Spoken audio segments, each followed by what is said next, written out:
Middle east की सियासत में एक बार फिर बड़ा उलटफेर हुआ है। अमेरिका ने अपने एक पुराने दुश्मन को नया मौका देकर ईरान के मंसूबों पर पानी फेर दिया है। ट्रंप प्रशासन ने उस देश पर लगी ज्यादातर आर्थिक पाबंदियां हटा दी है, जिससे अब उस देश को वैश्विक निवेश और व्यापार की नई राह मिल सकती है। ये खबर न सिर्फ मिडिल ईस्ट के लिए बल्कि पूरी दुनिया की सियासत के लिए चौंकाने वाली है। आइए इस बड़े फैसले की कहानी को आसान और रोचक अंदाज में समझते हैं। देखते हैं वो कौन सा देश है जिसे अमेरिका मिडिल ईस्ट में अपना नया अड्डा बनाने निकला है और इसका मिडिल ईस्ट की धधकती राजनीति और समीकरणों पर कितना असर पड़ेगा।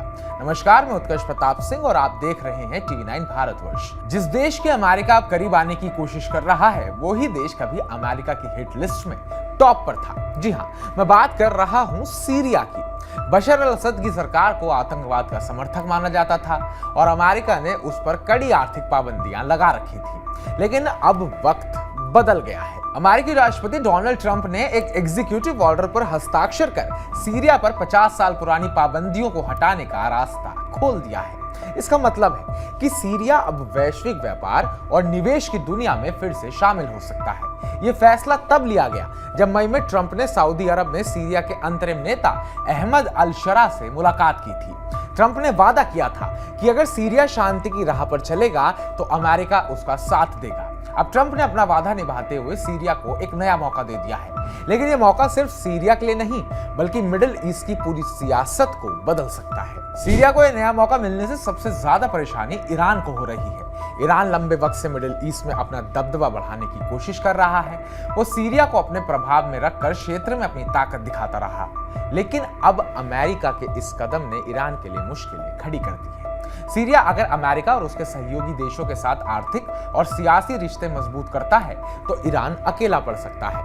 अमेरिकी ट्रेजरी विभाग का कहना है कि यह फैसला सीरिया को इंटरनेशनल फाइनेंशियल सिस्टम से जोड़ने और निवेश को बढ़ावा देने के लिए लिया गया है। यूरोपीय यूनियन ने भी अमेरिका के साथ कदम मिलाते हुए सीरिया से ज्यादातर पाबंदियां हटा ली है। यानी मिडिल ईस्ट में एक नया गठजोड़ बन रहा है जिसमें सीरिया, अमेरिका और यूरोप साथ आ सकते हैं। ऐसे में ईरान की सियासी और आर्थिक ताकत को बड़ा झटका लग सकता है। पाबंदियां हटने से सीरिया के लिए कई नए दरवाजे खुल रहे हैं। वैश्विक कंपनियां सीरिया में निवेश कर सकेंगी, व्यापार बढ़ेगा, नौकरियां पैदा होंगी और सीरिया की अर्थव्यवस्था को नई ताकत मिलेगी। पड़ोसी देश जैसे सऊदी अरब और जॉर्डन भी इस नए गठजोड़ में शामिल हो सकते हैं। इससे मिडिल ईस्ट में शांति और स्थिरता की नई उम्मीद जाग रही है। लेकिन ये राह इतनी आसान भी नहीं है। सीरिया के पूर्व राष्ट्रपति बशर अल असद और उनके करीबियों पर अभी भी सीजर एक्ट के तहत पाबंदियां बनी हुई हैं। इस एक्ट को खत्म करने का अधिकार सिर्फ अमेरिकी संसद के पास है। साथ ही आतंकी संगठनों और ड्रग्स तस्करों से जुड़े लोगों पर भी पाबंदियां जारी रहेंगी। यानी अमेरिका ने सीरिया को दोस्ती का हाथ तो बढ़ाया है लेकिन पूरी तरह भरोसा अभी भी नहीं किया। हैरानी की बात तो यह है कि अमेरिका सीरिया को अभी भी आतंकी प्रायोजक देश मानता है। अहमद अल शरा का गुट भी विदेशी आतंकी संगठन की लिस्ट में है। अमेरिकी विदेश विभाग इन टैग्स की समीक्षा कर रहा है लेकिन अभी यह साफ नहीं है कि सीरिया को इस लिस्ट से कब और कैसे हटाया जाएगा। यानी अमेरिका ने सीरिया के लिए खिड़की तो खोल दी है लेकिन दोस्ती का पूरा दरवाजा खुलने में अभी वक्त लग सकता है। ट्रंप का यह कदम मिडिल ईस्ट की सियासत में एक नया मोड़ ला सकता है।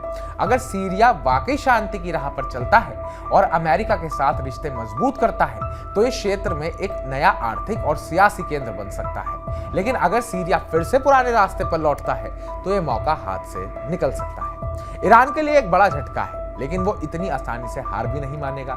मिडिल ईस्ट की सियासत हमेशा से जटिल रही है और ये नया गठजोड़ इसे और रोचक बना रहा है। क्या सीरिया अमेरिका का नया दोस्त बनेगा? क्या ईरान इस खेल में पिछड़ जाएगा? इन सवालों के जवाब आने वाले वक्त में ही मिलेंगे।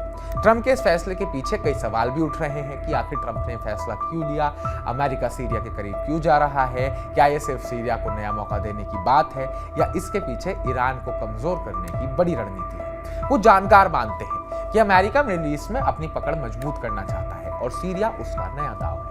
वहीं कुछ लोग इसे ट्रंप की सियासी चाल भी मान रहे हैं ताकि वो मिडिल ईस्ट में अपनी छवि को और चमका सके। फिलहाल सीरिया के लिए एक सुनहरा मौका है। अगर वो इस मौके का सही इस्तेमाल करता है तो उसकी अर्थव्यवस्था और सियासी रुतबा फिर से चमक सकता है। लेकिन अगर अपनी पुरानी गलतियां दोहराई गई तो ये मौका भी गंवाया जा सकता है। मिडिल ईस्ट की सियासी शतरंज में अमेरिका ने एक नई चाल चली है। अब बारी है सीरिया और ईरान की। देखना दिलचस्प होगा कि ये खेल आगे कैसे बढ़ता है।